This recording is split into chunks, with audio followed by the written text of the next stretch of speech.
جب قافلہ پہنچے نہ دربار شام اپنے خطیب کھڑا کیا زر خرید پیڑ آدمی کھڑا کیا حکم آ جو آل محمد کی شان جتنی گستاخی کر سکتے ہیں کر تاکہ سید سجاد کا دل دکھے میرے اور آل ابو سفیان دے فضائل بیان کر بنو امیہ دی عظمت دسا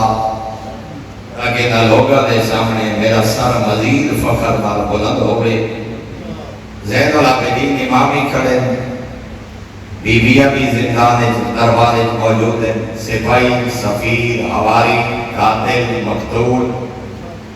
بھائی ہوئی مسجد دمشق جدے بکواس کر کر کر کے حد و تجاوز کی کہنے سے زر خرید خطیب نے اتنے معصوم نے فرمایا ویلک ایھا الخاطب او بکواس کرنے والا افسوس ہے تجھ پر بربادی ہے تیرے لیے اشتریتا بذل مخلوق بسخط الخالق وہ تو خدا کو ناراض کر کے بندوں کو راضی کرنا چاہتا اشتریتا بذل مخلوق بسخط الخالق اس مخلوق کو راضی کرنے کے لیے درہم دینار اور جاگیریں لینے کے لیے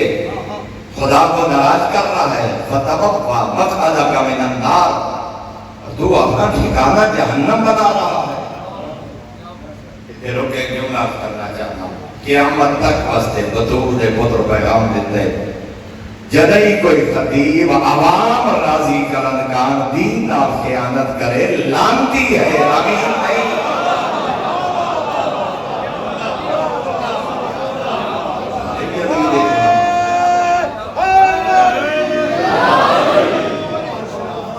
مخلوق راضی کرنے کے لیے مجمع راضی کرنے کے لیے پانی راضی کرنے کے لیے اپنے پیسے کھڑے کرنے کے لیے دین خدا کا مذاق اڑائے وہ یزید کے درباری خطیب کی مثال ہے وہ آل محمد کے مکتب کا ترجمان نہیں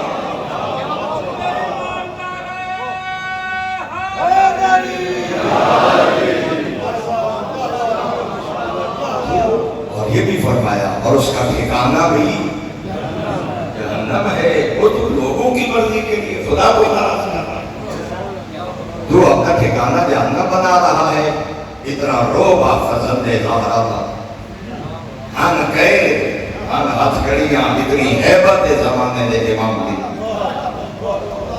خطیب تو جرت نہیں ہوئی جو اگلا جملہ زبانی چکے دے